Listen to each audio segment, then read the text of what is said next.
નમસ્કાર. આજે આપણે આયુર્વેદિક તરીકાથી વેઇટ લોસ કરવાની આખી ગાઈડલાઈન સમજીશું અને એમાં તમને જનરલી તમારા મગજમાં વેઇટ લોસ વખતે જે પણ પ્રશ્નો ઉપસ્થિત થાય છે તે દરેકનો જવાબ મેળવવાનો પ્રયત્ન કરીશું. તો એમાં સૌથી પહેલો પ્રશ્ન એ આવે છે કે શું મારે વજન ઘટાડવાની જરૂર છે કે નહીં? આવો સમજીએ. સૌથી પહેલાં તો સ્ક્રીન ઉપર જે તમને દેખાય છે તે ધ્યાનથી જોઈ લો. એમાં ઊંચાઈ અને વજનના અલગ અલગ માપદંડ આપેલા છે.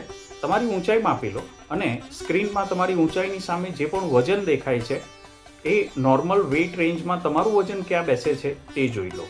જો એના કરતાં વધારે છે તમારું વજન તો તમારે વજન ઘટાડવાની જરૂર છે. નોર્મલ વેઇટની એક આખી વેઇટ રેન્જ હોય, એક ફિક્સ આંકડો નહીં હોય. અમુક લોકોનું પરસેપ્શન એવું હોય છે કે મારે એકદમ પતલું શરીર જોઈએ છે અને અમુક લોકોનું એવું હોય કે મારે થોડુંક હેલ્ધી, થોડું હેવી શરીર જોઈએ છે, મને એવું ગમે છે. અને અમુક લોકોનું એવું હોય કે મારે નહીં જાડું કે નહીં પતલું, એકદમ સપ્રમાણ શરીર જોઈએ છે. તો તમે તમારી વેઇટ રેન્જ પ્રમાણે આ ફોટો ઉપરથી નક્કી કરી શકશો કે તમારું વજન કેટલું હોવું જોઈએ. આ સિવાય પણ વેઇટના અલગ અલગ માપદંડ છે, પણ તે બધા ઘણા કોમ્પ્લિકેટેડ છે. આ એક એવું માપદંડ છે કે જે તમે ઘરે બેઠા આરામથી માપીને નક્કી કરી શકો. તો આની ઉપરથી તમને ખબર પડી શકશે કે તમારે વજન ઘટાડવાની જરૂર છે કે નહીં. આની ઉપરથી તમને તમારું BMI ગણતા આવડી જશે. તમે તમારું BMI ગણીને નક્કી કરો અને જો તમારું BMI 25ની ઉપર જતો હોય તો ડેફિનેટલી તમને વજન ઘટાડવાની જરૂર છે. અથવા વજનને કારણે તમને શરીરમાં કોઈ તકલીફો થતી હોય, જેમ કે કમરના દુખાવા, ઢીંચણના દુખાવા કે બીજી કોઈ તકલીફો, જેને કારણે ડૉક્ટરે તમને કીધું હોય કે તમે વજન ઘટાડશો તો તમને આ તકલીફમાં રાહત થશે, તો ડેફિનેટલી તમારે વજન ઘટાડવું જોઈએ. જો વજનને કારણે તમારા શરીરમાં બીજા કોઈ કોમ્પ્લિકેશન કે બીજી કોઈ બીમારીઓ જોવા મળતી હોય, જેમ કે BP છે, ડાયાબિટીસ છે, બહુ જ હેવી શરીર હોય તો એક OSA ઓબ્સ્ટ્રક્ટિવ સ્લીપ એપ્નિયા નામની બીમારી જોવા મળે, જેમાં દર્દી ગાઢ નિદ્રા નથી લઈ શકતો. એવી બીજી કોઈ પણ કન્ડિશન કે જેમાં તમને ડૉક્ટરે કીધું હોય કે તમારે વજન ઘટાડવાની જરૂર છે તો ડેફિનેટલી તમારે વજન ઘટાડવું જોઈએ. સ્ત્રીઓમાં ઘણીવાર PCOD કે PCOS નામની સમસ્યાઓ હોય છે. એવી કોઈ તકલીફ હોય તો તમારે વજન ઘટાડવું જોઈએ. ડેફિનેટલી ઓબેસિટીને કારણે જો ઇન્ફર્ટિલિટીનો પ્રોબ્લેમ થતો હોય તો તમારે વજન ઘટાડવાની જરૂર છે. તમને દિવસે બેઠા બેઠા ઊંઘ આવી જાય છે તો તમારે વજન ઘટાડવાની જરૂર છે. આખો દિવસ શરીરમાં થાક, આળસ, કમજોરી એવું રહેતું હોય તો તમારે વજન ઘટાડવાની જરૂર છે. અને તે સિવાય એક ઓલ ઓવર પરસેપ્શન લઈ લઈએ. જો તમારું વજન વધારે છે અને તમે ભવિષ્યમાં એક સ્વસ્થ જીવન જીવવા માંગો છો તો ડેફિનેટલી તમારે વજન ઘટાડવું જોઈએ. આવો તો હવે તમે નક્કી કરી શક્યા હોવ કે તમારે વજન ઘટાડવાની જરૂર છે કે નહીં. તો હવે તેની આગળનો એક બીજો સ્ટેપ સમજીએ. વજન કઈ રીતે ઘટાડવું? ઘણા તરીકા છે. એમાં અમુક તરીકા એવા છે કે જેમાં તમારે બહુ હેવી કસરત કરવાની હોય. અમુક તરીકા એવા છે કે જેમાં તમારે ઓનલી ડાયટ કરવાનું હોય. અમુક તરીકા એવા છે કે જેમાં તમારે ઓનલી દવાઓ લેવાની હોય ને અમુક તરીકાઓમાં આ ત્રણમાંથી કોઈને ભેગા કરીને પણ આપતા હોય છે. તો આ બધામાંથી સર્વશ્રેષ્ઠ તરીકો કયો? મારા 18 વર્ષોના અનુભવમાં મેં જોયેલા ઓબેસિટીના ઢગલો પેશન્ટ્સ, હજારો પેશન્ટ્સમાંથી મને જે અનુભવ જાણવા મળ્યો છે તે હું તમારી સાથે શેર કરું છું. ફર્સ્ટ ઓફ ઓલ, એકલું કસરત કરીને વજન ઘટાડવામાં તમારે લાંબો સમય, દિવસના 3, 4 કે 5 કલાક સુધી જીમમાં હેવી એક્સરસાઇઝ કરવી પડે. અને એ પણ તમે જાતે નહીં કરી શકો, કેમ કે એની માટે એટલું બધું મોટિવેશન, એટલા બધા પ્રેશરની જરૂર હોય કે તમારે પર્સનલ ટ્રેનર રાખવો પડે. એટલે આ તરીકામાં તમારે લાંબો સમય કસરત કરવી પડે તો તમે આ તરીકો પસંદ કરી શકો છો. બીજો તરીકો, તમે ઘરે તમારી જ રીતે ડાયટ ફોલો કરીને વજન ઘટાડવા માંગતા હો તો એ તરીકામાં એવું છે કે એમાં વજન કમ્પેરેટિવલી બહુ ધીમે ધીમે ઘટતું હોય છે. શરૂઆતનું 2, 3, 4 કિલો ફટાફટ ઘટી જાય અને પછી એ અટકી જતું હોય છે. અને એકલી દવાઓ કરવાવાળો જે તરીકો છે એમાં પણ આ જ છે કે શરૂઆતનું થોડું વજન તો ઘટી જાય પણ પછી આગળ વજન ઘટતું નથી. એટલે હું મારા દર્દીઓમાં આયુર્વેદિક દવાઓ અને મારા આટલા વર્ષોના અનુભવથી બનાવેલો એક સારો ડાયટ પ્લાન જે ખૂબ જ સરળ છે, જેમાં દિવસમાં 4 વાર જમવાનું મળે છે. ડેફિનેટલી લો કેલરી ડાયટ હોય, તો જ વજન ઘટે. એટલે લો કેલરી ડાયટ પણ દિવસમાં 4 વાર જમવાનું મળે છે.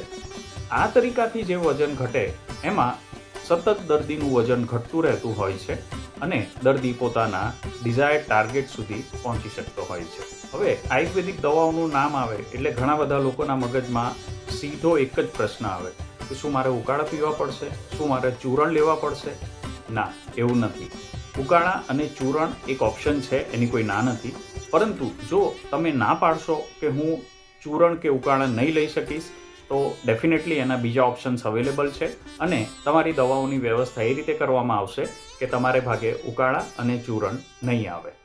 હવે તમારા મગજમાં એક બીજો પ્રશ્ન આવશે, તો પછી સર લો કેલરી ડાયટ એટલે કેવો ડાયટ મળશે? અમને જણાવી દઈએ.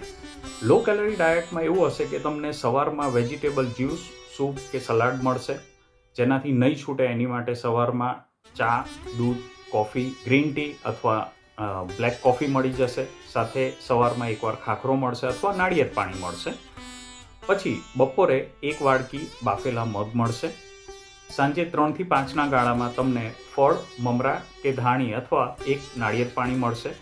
અને સાંજે સનસેટ પહેલાં એટલે કે અંદાજે 6-6:30 વાગે ફરી પાછા બપોરની જેમ 1 વાડકી બાફેલા મગ મળશે.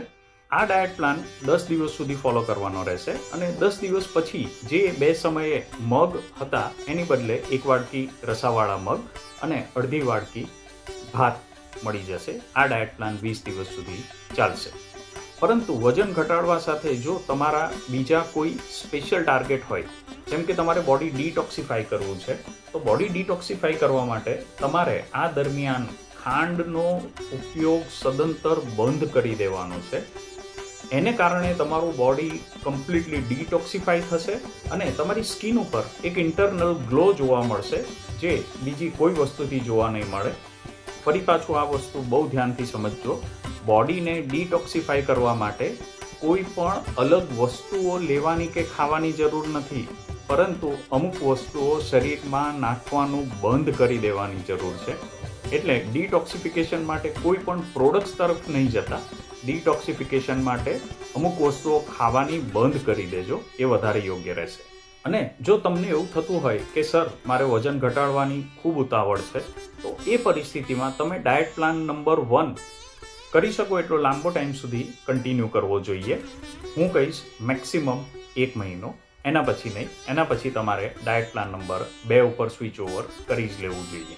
અમારી ઓપીડીમાં જે દર્દીઓ આવતા હોય છે એનો આ પછીનો સૌથી મોટો અને સળગતો પ્રશ્ન એ હોય છે કે સર મારું વજન કેટલું ઘટશે, કેટલા સમયમાં કેટલું વજન ઓછું થશે? આવો એનો જવાબ જાણીએ. તમારા વજનમાં જનરલી મારા દવા અને મારા ડાયટ પ્લાન પ્રમાણે મેં જે આટલા વર્ષોમાં જોયું છે એમાં પહેલા મહિનામાં 6 થી 8% ઘટાડો જોવા મળતો હોય છે અને એ પછી ધીમે ધીમે સ્લો થતો હોય છે. જેમ કે આપણે માની લઈએ કે કોઈકનું વજન 100 કિલો છે, એણે દવા બરાબર લીધી છે, ડાયટ પ્લાન અમારા કહ્યા પ્રમાણે 100% બરાબર કર્યો છે. અને ત્રીજી વસ્તુ જે ના દર્દી કે ના ડૉક્ટરના હાથમાં છે, દવાઓની એ દર્દીના શરીરમાં ઇફેક્ટ જેવું અમે સમજી વિચારીને આપી છે એ જ પ્રમાણે જોવા મળે તો આવું રિઝલ્ટ મળતું હોય છે. એટલે આપણે ટકાવારીને આંકડામાં કન્વર્ટ કરવા હોય તો એક સાદું ઉદાહરણ એવું લઈએ કે એક દર્દી છે જેનું વજન 100 કિલો છે, તો પહેલા મહિનામાં એનું 6 થી લઈને 8 કિલો વજન ઉતરતું હોય છે, જે ધીમે ધીમે સ્લો થતું જાય. એટલે સમજો કે પહેલા મહિનામાં 6 કિલો વજન ઘટ્યું છે, તો આમાં ગુણાકારનો નિયમ લાગુ નહીં પડશે કે 1 મહિનામાં 6 કિલો ઘટ્યું છે તો 4 મહિનામાં 24 કિલો ઘટી જશે. એવું નહીં થાય. તે પછીનો એક પ્રશ્ન, વજન ઘટાડવાનો સૌથી સારો સમય કયો? એનો જવાબ 2 રીતે આપીશ. એક તો આપણે જે સૌથી પહેલાં જોયું એમ તમારા શરીરમાં જો કોઈ એવી મેજર તકલીફ હોય તો તમે જ્યારે એ વસ્તુથી જાણકાર થાવ તે સમયે તમારે તમારું વજન ઘટાડવાનું ચાલુ કરી દેવું જોઈએ. પરંતુ એવી કોઈ ઉતાવળ નથી અને તમે ખાલી એમને વજન ઘટાડવા માંગો છો તો એ પરિસ્થિતિમાં સૌથી સારો સમય ઉનાળાની શરૂઆત એ સૌથી સારો સમય છે. કેમ કે ઉનાળા દરમિયાન આપણો પાચન શક્તિ એમ પણ ઓછો થતો હોય છે, એટલે આપણે આરામથી ભૂખ્યા રહી શકીએ. અને એ પછી આવતું ચોમાસું એમાં પણ એવું જ હોય છે, એમાં પણ પાચન નબળું થતું હોય છે. એટલે જ ચોમાસામાં મોટાભાગના ઉપવાસ આવતા હોય છે, જેમ કે શ્રાવણ મહિનો કે ચતુર્માસ, તો એ દરમિયાન તમે આરામથી ભૂખ્યા પણ રહી શકો. શરીરને ભૂખ્યા રહેવાને કારણે બીજા જે લાભ થતા હોય તે પણ થઈ શકે. અને ત્રીજું, આ 8 મહિનાનો જે લાંબો અને સળંગ ગાળો છે એને જો તમે બહુ સારી રીતે ઉપયોગ કરી લો તો કદાચ તમારો વેઇટ લોસનો એક લાંબો ટાર્ગેટ હોય તો એ પણ તમે કન્ટિન્યુઅસલી એ એચીવ કરી શકો. તે પછીનો એક બીજો પ્રશ્ન, સર હું ડાયટ તો બરાબર ફોલો કરું છું, પરંતુ આ ડાયટ ફોલો કરતાં કરતાં જો મારે ક્યાંય બહાર જવાનું થયું તો હું શું કરું? આવો તેનો જવાબ જાણીએ. તમારે ક્યાંય બહાર ફરવા જવાનું થાય, કોઈ પ્રસંગમાં જવાનું થાય, તો કોઈ પણ જગ્યાએ પ્રસંગમાં તમને વેજીટેબલ સલાડ અવેલેબલ હોય તો ડેફિનેટલી વેજીટેબલ સલાડ લો. રાઈસની કોઈ પણ આઈટમ હોય, જેમ કે ભાતની આઈટમમાં ભાત પણ ચાલશે, પુલાવ પણ ચાલશે, ખીચડી પણ ચાલશે, અને એની સાથે ખાવા માટે દાળ પણ ચાલશે, કઢી પણ ચાલશે, કોઈ વેજીટેબલ જ્યુસ, સૂપ કે સલાડ એવું કંઈ પણ અવેલેબલ હોય, સંભાર હોય તો એ પણ ચાલશે. વળી જો ત્યાં ફ્રૂટ્સ અવેલેબલ હોય તો એ પણ ચાલે. એટલે તમારે જો બહાર જમવા જવાનું થાય તો આમાંની કોઈ પણ વ્યવસ્થા તમે પસંદ કરી શકશો. બીજો એક પ્રશ્ન છે કે આ દવા અને ડાયટ પ્લાન ચાલુ હોય તે દરમિયાન જો કોઈ બીમારી આવી પડે તો? જો કોઈ પણ બીમારી આવી જાય તે સમયે શરીરનું પાચન કુદરતી રીતે નબળું પડતું હોય છે, એટલે એ બીમારીઓ દરમિયાન આપણને એમ પણ ભૂખ ઓછી લાગતી હોય છે, તો એમાં ડાયટ પ્લાન તોડવાની કોઈ જરૂર નથી. દવાઓ તમે બંધ કરી શકો અને તમારી બીમારી માટે તમારા એલોપેથિક ડૉક્ટરે જે કોઈ પણ દવા તમને પ્રિસ્ક્રાઇબ કરી હોય તે દવા તમે લઈ શકો. તે પછીનો પ્રશ્ન, આ ડાયટ પ્લાન મને વજન ઘટાડવામાં કઈ રીતે મદદ કરશે? દરેક વ્યક્તિને પોતાના શરીરના દૈનિક કામ કરવા માટે અમુક કેલરીની જરૂર હોય છે, તો એ જેટલી પણ કેલરી છે એટલી બેઝિક રિક્વાયરમેન્ટની કેલરી અમારા ડાયટ પ્લાનમાં તમને પ્રોવાઈડ કરવામાં આવેલી જ છે. પરંતુ જે પણ તમારી એક્સેસિવ કેલરી છે જે શરીરમાં ભેગી થાય છે તે ભેગી નહીં થાય તે માટે થોડીક કેલરીની ઘટ પડે એ રીતનો ડાયટ પ્લાન બનાવીને તમને આપેલો છે, જેથી કરીને જે કંઈ પણ કેલરીની ઘટ પડી છે એ તમારું શરીર ચરબી ઓગાળીને કેલરી બનાવી શકે છે અને એનર્જી પ્રોડ્યુસ કરી શકે છે, જેથી તમને વીકનેસ નહીં લાગે અને ગ્રેજ્યુઅલી તમારા શરીરમાંથી ફેટ ઓછો થાય ને તમારું વજન ઘટતું જાય. પછીનો એક પ્રશ્ન છે કે ચાલુ ડાયટ પ્લાનમાં અમારાથી કંઈ ખવાઈ જશે તો? આવો જાણીએ. ચાલુ ડાયટ પ્લાનમાં જો તમારાથી કંઈ ખવાઈ જાય તો ડેફિનેટલી તમારું વજન ત્યાં ઘટતું અટકી જશે અને થોડું ઘણું વધી પણ શકે. એ તમારું વજન કેટલું વધશે એ તમે શું ખાધું છે, એમાં કેટલી કેલરી છે એની ઉપર ડિપેન્ડ કરે છે. આ વસ્તુને બહુ ધ્યાનથી સમજવાની જરૂર છે કે જ્યારે તમારો ડાયટ પ્લાન ચાલુ હોય ત્યારે તમારું મગજ એમાં ધીમે ધીમે સેટ થઈ ગયું હોય કે હવે મને ખોરાક સ્વરૂપે આટલો ખોરાક જ મળશે, એમાંથી આટલી જ કેલરી મળશે. એ પરિસ્થિતિમાં તમારું શરીર ઇન્ટરનલ ચરબી ઓગાળીને શરીરમાંથી કેલરી એટલે કે એનર્જી પ્રોડ્યુસ કરશે અને તમારા શરીરને તાકાત આપશે. પરંતુ જો તમે વચ્ચે કંઈ એવું ખાઈ લીધું, એક્સેસિવ કેલરી ખાઈ લીધી, તો શરીર જે 12, 15, 20 દિવસ, 1 મહિનો, 2 મહિનો જે વસ્તુથી ટેવાઈ ગયું હતું કે ખોરાક સ્વરૂપે આટલી જ કેલરી મળશે અને બાકીની કેલરી મારે ચરબીને ઓગાળીને કાઢવાની છે, એ ચેઇન તૂટી જશે અને ફરી પાછું એની અંદર ઢળતા શરીરને 3 થી 5 દિવસ લાગે છે. આપણે એક એક્ઝામ્પલ જોઈએ.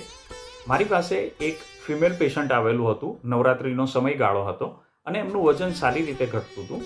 એમણે એવું નક્કી કર્યું કે આજે હું ઉપવાસ કરી દઉં જેથી કરીને હજુ પણ વજન સારી રીતે ઘટે. દિવસના અંતે એમને એવું થયું કે મારાથી ભૂખ્યા નથી રહેવાતું, એટલે એમણે 10 રૂપિયાવાળી એક નાની કેડબરી ખાઈ લીધી. હવે Cadbury is fully loaded with extreme sugar and extreme calories. એને કારણે એમના શરીરમાં જે કેલરી ડિપોઝિશન થયું એ એમના કીધેલા શબ્દોમાં જણાવું તમને. એમણે એવું કીધું કે સર એ ખાધા પછી બીજા દિવસે મારું વજન 1 કિલો અને 100 ગ્રામ વધી ગયું હતું, જે ત્યાંનું ત્યાં જ રહ્યું 2-3 દિવસ સુધી અને એ 1 કિલો ને 100 ગ્રામ ઓછા કરતાં એમને બીજા 5 દિવસ લાગ્યા. એટલે તમને જે ડાયટ પ્લાન આપવામાં આવ્યો છે એટલું ખાતા રહેશો તો કંઈ વાંધો નથી, એના કરતાં વધારે ભૂખ્યા રહેવાની જરૂર નથી. બીજો એક પ્રશ્ન, મારે મારું વજન ઘટાડતી વખતે વજન કેટલા સમયગાળે ચેક કરવું? આ ખૂબ જ ઇન્ટરેસ્ટિંગ ક્વેશ્ચન છે. ઘણા લોકો સવારે ઉઠે ત્યારે ને રાત્રે ઊંઘે ત્યારે બંને ટાઈમ વજન કાંટા ઉપર ચડી જતા હોય છે. એવું નથી કરવાનું. કેમ નથી કરવાનું? કેમ કે શરૂઆતમાં વજન તમારું સારું એવું ઘટશે, ફટાફટ ઘટશે. એટલે શરૂઆતમાં તમે મોટિવેટેડ રહેશો કે લાવ કરું, સારું છે, બરાબર છે. પરંતુ જેમ જેમ સમય આગળ વધશે એમ કંઈ રોજે રોજ તમારું વજન ઘટવાનું નથી. એટલે તમારે આઈડિયલી દર 15 દિવસે વજન એકવાર ચેક કરવું જોઈએ. 15ની ઉપર થોડા દિવસ થાય તો પણ ચાલે, પણ એ પહેલાં નહીં. કેમ કે વચ્ચે એવો પણ સમયગાળો આવે કે તમારું વજન ના ઘટ્યું હોય પરંતુ તમારા ઇન્ચીસ ઓછા થયા હોય, તમારો કમરનો ઘેરાવો, પેટનો ઘેરાવો, હાથનો ઘેરાવો ઓછો થયો હોય પણ તમારું વજન ના ઘટ્યું હોય. ને કોઈ ગાળો એવો પણ હોય કે જેમાં તમારું વજન ઘટ્યું હોય પણ ઇન્ચીસમાં કોઈ ફરક ન પડ્યો હોય. તો એ બધી વસ્તુને પહોંચી વળવા માટે આપણે વજન દર 15 દિવસે ચેક કરવાનું છે. એ પહેલાં વજન ચેક નહીં કરવું જોઈએ. એક બીજો પ્રશ્ન, ડાયટ પ્લાન આગળ પણ આટલા કડક જ રહેશે? શું એમાં પણ મને કંઈ ખાવા નહીં મળે? ના, એવું નથી. ડાયટ પ્લાન ધીરે ધીરે લિબરલ થતા જશે. ધીરે ધીરે તમને ખોરાક વધારીને આપવામાં આવશે. એનું કારણ એ છે કે આયુર્વેદમાં એવું કીધેલું છે, રોગાહ સર્વે અપી મંદાગ્નો ભવેત. કોઈ પણ બીમારી તમારો પાચન શક્તિ નબળો થવાથી થાય છે. એટલે અહીંયા જે કંઈ પણ ટ્રીટમેન્ટ થશે એમાં તમારા મેટાબોલિઝમની ટ્રીટમેન્ટ કરવાની છે. આયુર્વેદ પ્રમાણે તમારો અગ્નિ વધારવાનો છે, જેથી કરીને ફ્યુચરમાં તમે જે કંઈ પણ ખાઓ તે પચી જાય અને ફેટ સ્વરૂપે ભેગું નહીં થાય. એટલે ધીમે ધીમે તમારો ખોરાક વધતો રહેશે અને એની સામે તમારો અગ્નિ પણ વધતો રહેશે. અને ડેફિનેટલી મારી દવાઓમાં તમારો પાચન શક્તિ સુધારવાની દવાઓ દર વખતે આવશે. એ પછીનો પ્રશ્ન, આયુર્વેદિક દવાઓ મારા શરીરમાં શું કામ કરશે? સાથે દવાઓ લેવી કેમ જરૂરી છે? આપણે શરૂઆતમાં જ જોયું કે દવા અને ડાયટ પ્લાન બંને મળીને જો કામ કરશે તો તમારું વજન નિરંતર ઘટતું રહેશે. નહીં તો થોડું વજન ઘટ્યા પછી વજન ઘટવાનું બંધ થઈ જશે. તમારી દવાઓમાં એક તો વજન ઘટાડવાની દવા આવશે, એક ડિટોક્સિફિકેશનની દવાઓ આવશે, એક મેટાબોલિઝમ સુધારવાની દવા આવશે અને એક આંતરડા સાફ કરવાની દવાઓ આવશે. દર વખતે જનરલી તમને 4 દવાઓ પ્રોવાઈડ કરવામાં આવશે. આવો હવે એક ઇન્ટરેસ્ટિંગ પ્રશ્ન જોઈએ જે મોટાભાગના લોકોના મગજમાં હશે કે આ પ્રશ્ન ક્યારે આવશે? વજન ઘટ્યા પછી ફરી પાછું મારું વજન વધશે કે નહીં? આવો એનો સાયન્ટિફિક જવાબ સાંભળીએ. ફર્સ્ટ ઓફ ઓલ, વજન વધવું, ઘટવું કે બેલેન્સ રહેવું એ પૂરેપૂરું દર્દીના હાથમાં છે, ડૉક્ટરના હાથમાં કંઈ જ નથી. આમાં પૂરેપૂરું ગણિત લાગુ પડશે. તમે રોજ જેટલી કેલરી ખાઓ છો, કન્ઝ્યુમ કરો છો, એટલી જ રોજ બાળી નાખશો તો તમારું વજન જ્યાં છે ત્યાં સ્ટેબલ રહેશે. જો તમે જેટલી કેલરી ખાઓ છો એના કરતાં ઓછી બાળશો તો કેલરી ડિપોઝિશન થશે એટલે તમારું વજન વધશે. અને જો તમે જેટલી કેલરી ખાઓ છો એના કરતાં વધારે બાળો છો તો કેલરી ડેફિસિટ થશે અને તમારું વજન ઓછું થશે. એક બીજી વસ્તુ, વજન ઘટાડવા માટે એક બેરિયાટ્રિક સર્જરી થાય છે. સાદી ભાષામાં કહીએ તો હોજરીને કાપીને એની કેપેસિટી ઓછી થઈ જાય એ રીતની એક સર્જરી છે, જેમાં તમારી હોજરીની ફૂડ બેરિંગ કેપેસિટી ઓછી કરી દેવામાં આવે છે. એટલે કે તમારો ખોરાક જ તમે ઓછો લઈ શકો તે રીતનું એક ઓપરેશન કરવામાં આવે છે, જે ખૂબ જ ખર્ચાળ છે અને દરેકને થતી પણ નથી. જેનું વજન બહુ વધારે હોય અને જેને વજનને કારણે ઘણા બધા કોમ્પ્લિકેશન હોય, માત્ર એવા દર્દીઓની જ આ સર્જરી થાય છે. તો એટલા રૂપિયા ખર્ચ્યા પછી અને શરીર ઉપર એક સર્જરી કરાવ્યા પછી જો આપણે ખોરાક ઓછો કરી શકતા હોય તો કેમ નહીં આપણે સામેથી સમજીને જ આપણો ખોરાક ઘટાડીએ અને એક સ્વસ્થ જીવન તરફ જઈએ.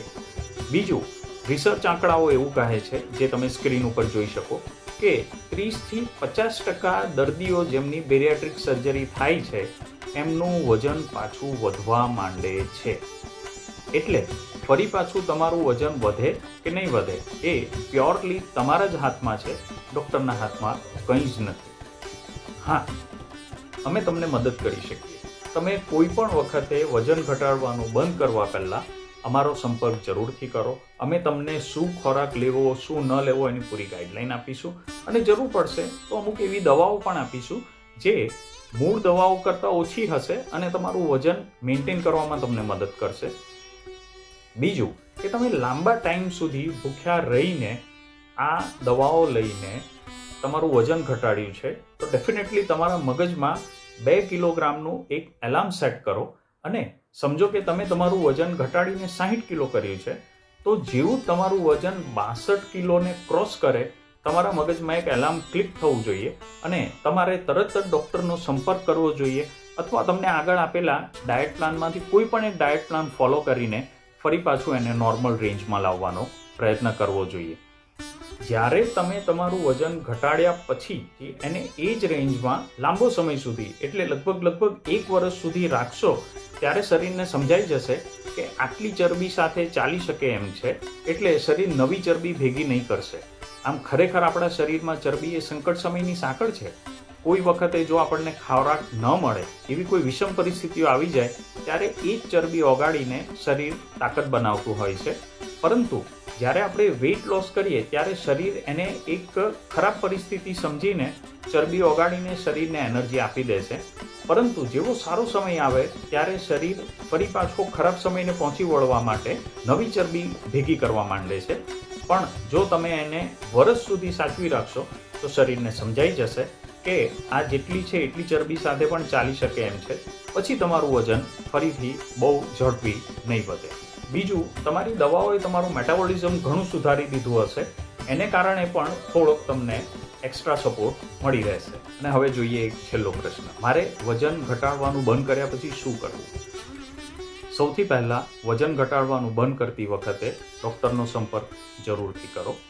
હવે તમારા શરીરમાંથી થાક, આળસ, કમજોરી ઓછા થઈ ગયા હશે. ઘણા બધા લોકો જે એસોસિએટેડ ડિસઓર્ડર લઈને આવેલા હોય, એમાંના ઘણા બધાનું BP, sugar, asthma, migraine, joint pain, acidity, gas, કબજિયાત અને આ સિવાય બીજી ઘણી બધી તકલીફોમાં ઘણા બધા દર્દીઓને રાહત થઈ છે, ઘણું બધું મટી જાય છે અને ઘણી બધી બીમારીઓને દવાના ડોઝ પણ ઓછા થઈ જાય છે. આ થઈ ગયા પછી શરીરમાંથી થાક, આળસ અને કમજોરી ઓછા થઈ ગયા છે. હવે તમે સ્ફૂર્તિનો અનુભવ કરો છો. તો ફર્સ્ટ ઓફ ઓલ આ બંધ કરો. એના પછી તમારે રોજ સવારે 24માંથી 1 કલાક તમારા શરીરને આપી દેવાનો છે. 1 કલાકમાં તમે તમારી ઉંમર અને બળ પ્રમાણે walking, jogging, swimming, cycling, staircase, exercise, જીમમાં જવું, યોગ, ધ્યાન, આસન, પ્રાણાયામ, જે તમને ફાવે તે, જે તમારી પરિસ્થિતિ હોય, જે તમારી ઉંમર અને બળ હોય તે અનુસાર ચોક્કસથી કરજો. કેમ કે હવે તમારું વજન ઓછું થઈ ગયા પછી મૂળ વાત એ આવે છે કે તમારા શરીરનો પાવર અને સ્ટેમિના વધારે બિલ્ડઅપ થાય, તો તમે જીવનમાં કંઈ નવું કરી શકશો, કંઈ પ્રગતિ કરી શકશો, કંઈ મોટું કરી શકશો. તો પાવર અને સ્ટેમિના બિલ્ડઅપ કરવા માટે તમારે તમારા મસલ્સને સ્ટ્રોંગ બનાવવા પડે, અને મસલ્સને સ્ટ્રોંગ બનાવવા માટે આ જે કીધું એમાંનું કંઈ પણ તમે કરી શકો. આશા રાખું છું આખો વિડીયો તમને સમજાઈ ગયો છે, તમારા મોટાભાગના પ્રશ્નોનો ઉકેલ આવી ગયો છે. અને હવે એક છેલ્લી વાત, જ્યારે પણ કોઈ પણ દવા કે ડાયટ કે કોઈ પણ નવી પરિસ્થિતિમાંથી પસાર થતા હોય ત્યારે પહેલું વીક થોડું અઘરું પડતું હોય છે. શરીરમાં થોડા ચેન્જીસ થતા હોય, ડાયટ ચેન્જ થતા હોય, મગજને દવાઓમાં અને ડાયટમાં સેટ થતાં વાર લાગે. પહેલું અઠવાડિયું જે કંઈ પણ થાય સહન કરી લો. સહનશક્તિની બહાર જાય ડેફિનેટલી ડૉક્ટરને જાણ કરો. પરંતુ 7 દિવસ કરી નાખશો ને તો 8મા દિવસે એટલી મજા આવશે કે તમે માંગીને પણ આ બંધ નહીં કરી શકશો. એટલા સારા ચેન્જીસ બોડીમાં જોવા મળશે અને તમારું જીવન પરિવર્તન થઈ જશે. આશા રાખું છું તમને બધા જ પ્રશ્નોનો ઉકેલ મળી ગયો હશે, તમે આનાથી સંતુષ્ટ હશો. છતાંય તમારા મગજમાં જો કંઈ પ્રશ્ન હોય તો મને નીચે કોમેન્ટ કરીને જરૂરથી જણાવજો. અને તમારી વેઇટ લોસ જર્ની જો ખૂબ સારી રહે તો મને નીચે કોમેન્ટ કરીને જણાવજો કે પહેલાં મારું વજન આટલું હતું અને હવે આટલું થઈ ગયું. આભાર. વૈદ્ય હિતેશ લિંબાચિયાના આપ સૌને જય ધન્વંતરી.